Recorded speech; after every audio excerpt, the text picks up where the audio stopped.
자, 오늘 한 10번째 영상인 것 같은데, 우선 그 상속에 있어가지고 그 생성자하고 소멸자 얘기를 조금 할 게 있어요. 그래서 사실 이 생성자 소멸자 얘기도 하면 할 내용들이 상당히 많긴 한데, 조금 줄여서 약간 핵심적인 얘기들 몇 가지를 조금 먼저 해보겠습니다. 우선 지금 질문 1, 2가 있죠, 그죠? 요 내용을 한번 보면 파생 클래스의 객체가 생성될 때 파생 클래스, 즉 그러니까 상속받는 쪽이죠, 그죠?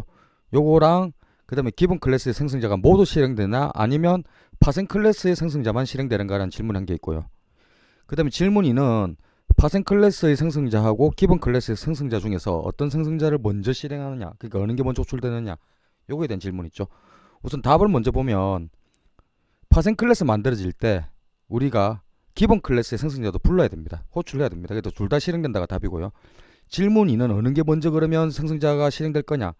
당연히 기본 클래스의 생성자를 먼저 호출합니다. 그죠? 기본 클래스의 생성자가 먼저 실행된 이후에 파생 클래스의 생성자를 실행한다. 이렇게 돼 있죠. 그죠? 우리가 이전에 봤던 영상에서 혹시 이 그림 기억나십니까?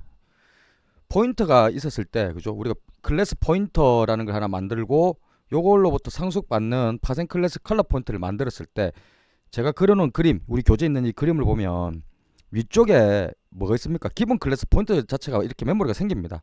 여기에 덧붙이는 느낌으로 컬러 포인터의 이 인스턴스가 만들어지죠. 그죠? 그러니까 이거를 위쪽에 있는 포인터의 인스턴스 메모리를 만들기 위해서 뭘 불렀겠습니까? 그렇습니다. 여러분들이 예측하시는 대로 이 위쪽에 있는 이 기본 클래스, 그죠? 이 기본 클래스 포인터의 생성자를 묵시적으로 불렀다는 겁니다.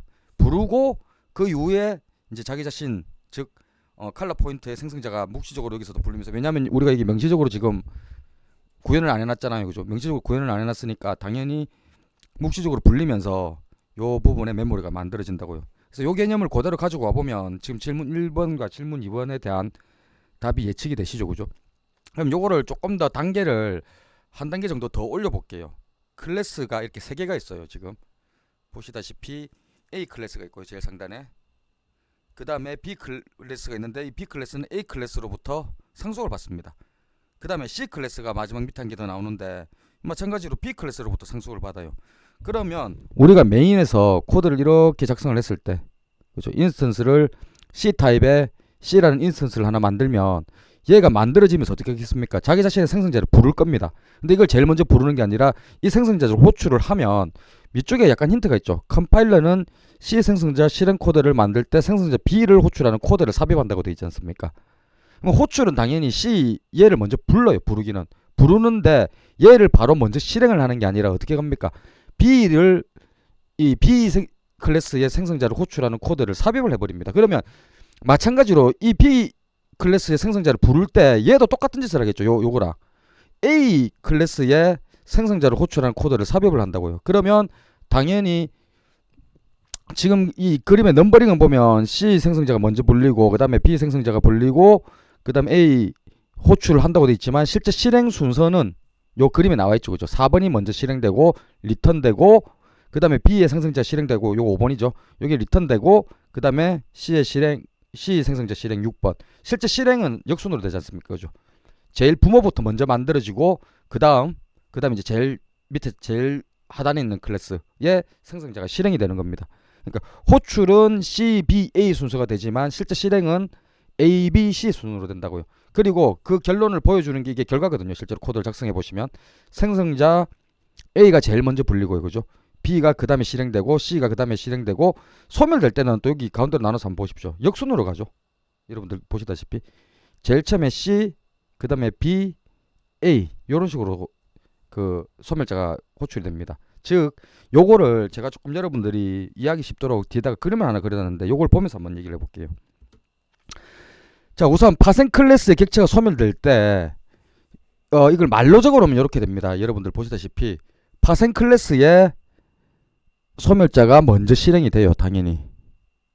그 다음에 기본 클래스 소멸자가 나중에 실행이 됩니다. 그죠? 그럼 소멸될 때는 파생 클래스 소멸자가 먼저 실행되고 기본 클래스 소멸자가 나중에 실행된다. 이 개념이 어떤 거냐? 우선 파생 클래스 객체가 생성될 때 생성되는 것부터 한번 보자고. 왼쪽 그림을 여러분들이 집중을 해서 보시면 자, 이렇게 기본 클래스의 객체가 먼저 만들어져요. 이걸 먼저 만들려고 하니까 실행이 되는 거는 기본 클래스의 생성자가 먼저 실행이 돼요. 호출은 당연히 파생 클래스의 생성자를 먼저 부르겠죠. 부르면 그때 이 파생 클래스의 생성자는 기본 클래스의 생성자를 불러버립니다. 그러면 실행이 먼저 기본 클래스에 있는 생성자가 실행이 되면서 이렇게 메모리를 잡아요, 안에. 아까 제가 그 포인터는 그림을 아래 위로 그려놨지만 제가 요번 그림은 이렇게 원처럼 그려놓은 이유가, 이걸 제가 보통 학생들한테 비유할 때 계란이라고 비유를 하거든요. 그러니까 계란 안에 노른자가 먼저 있고요. 그 다음에 외부의 껍데기가 이렇게 만들어지겠죠. 파생 클래스의 객체. 뭐 한 단계가 더 있다면 밖에다 원하는 게 더 그리시면 돼요. 이런 형태가 될 거고, 자, 이게 계란이라고 생각을 해보십시오. 그러면 여러분들이 안쪽에 있는 기본 클래스 객체 이 노른자 부분을 먹으려고 하면 어디부터 없애야 됩니까? 바깥쪽에 있는 흰자부터 없애야 되잖아요. 그러니까 이 오른쪽 그림으로 넘어와서 확인을 해보시면 파생 클래스의 객체가 소멸될 때는 어떻게 되겠습니까? 파생 클래스 객체의 소멸자가 먼저 실행이 되면서 이 껍질이 사라지는 겁니다. 이렇게. 그죠? 그래야지 요 메모리를 없앨 수 있잖아요. 외곽을 둘러싸는 껍데기가 있었으니까. 그 이후에 기본 클래스 객체가 이렇게 사라지는 겁니다. 요 순서를 정확하게 기억을 해주시면 나중에 이 자바 공부하실 때도 여러분들이 아마 똑같거든요. 원리가. 자바 공부할 때도 도움이 좀 될 거고요. 당연히 C++ 이해하는 데도 도움이 될 거고, 객체지향형 프로그램에서 상속 요거 개념에서 파생 클래스하고 이제 기본 클래스 간의 생성자가 어느 게 불리고 어느 게 먼저 뭐 실행되고 하는 것들, 요 개념을 잡을 수가 있을 겁니다. 실제로 이 뭐 자바 관련 어떤 자격증 시험 같은 걸 쳐보면 이 생성자, 그 다음에 또 함수, 멤버 함수 요런 것들 중에서 막 상속관계를 잔뜩 적어놓고 어느 게 먼저 소멸되고 뭐 어느 게 먼저 실행되고 어느 게 먼저 호출되고 이런 것들 물어보는 문제가 의외로 많아요. 그 외국계 자격증 시험을 쳐보면. 그리고 사실 그게 꽤나 또 중요합니다. 언제 우리가 만들어놓은 메모리가 없어지는지를 알아야 실제로 여러분들이 이런 어떤 그 클래스하고 객체를 다룰 때 정확하게 명시적으로 얘는 언제 사라지니까 지금은 뭐 메모리를 유지가 안 되니까 뭐 에러가 났을 때 대응을 한다든지 코드를 짤 때 그걸 계산을 해서 프로그램을 만든다든지 이런 것들이 가능할 겁니다. 그리고 오늘은 이제 본 수업은 한 요 정도까지만 영상을 만들 거고요.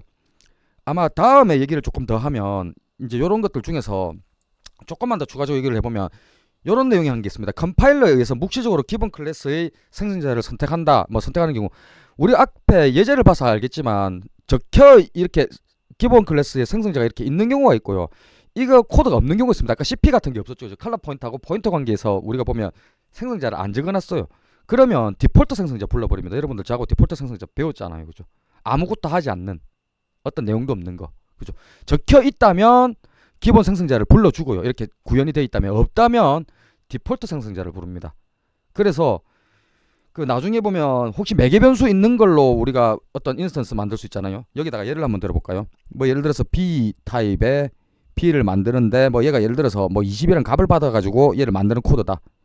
그럼 이렇게 매개 변수 있는 거는 어떻게 합니까? 이렇게 뭐 질문을 여러분들이 아마 하실 수도 있을 것 같은데, 매개 변수 있는 거인 경우에도 나중에 이 기본 클래스의 생성자를 부를 때는 디폴트 생성자나 아니면 매개 변수 없는 걸 기본적으로 부릅니다. 매개 변수 그럼 있는 거, 요 밑에 있는 요런 거 부르려면 어떻게 방법이 있습니까? 예, 있습니다. 이게 우리 꼭 위임 생성자하고 타겟 생성자 하듯이 그렇게 지정해 주는 방법은 있는데, 일단 기본적으로는 우리가 이 파생 클래스에서 뭐 매개 변수 있는 생성자를 쓰든 어쨌든 간에 기본적으로 위쪽에 있는 기본 클래스에서 부를 때는 기본 생성자 얘를 부른다고 여러분들이 기억을 해주시면 좋을 것 같네요. 그래서 이런 내용들은 다음에 또 한번 정리를 하도록 하고요. 다음 영상 정도에서 조금 생각을 해보고 지금 수업 시간에 했던, 그러니까 이 영상에서 얘기했던 내용을 조금 더 추가를 하든지 요거를 보충 설명을 하든지, 그게 아니라면 그 상속 받을 때 퍼블릭으로 하냐 프로텍티드로 하냐 프리베이트로 하냐, 그게 이제 어떤 차이가 날 거냐, 그거에 대해서 또 한번 정리하는 시간을 가져보도록 하겠습니다. 자, 영상 보신다고 고생하셨고요. 뭐 다음 영상은 언제 올릴지는 모르겠는데 보시는 분들이 많으면 가능하면 빨리 또 준비를 하도록 하겠습니다. 예, 영상 보신다고 고생들 했습니다.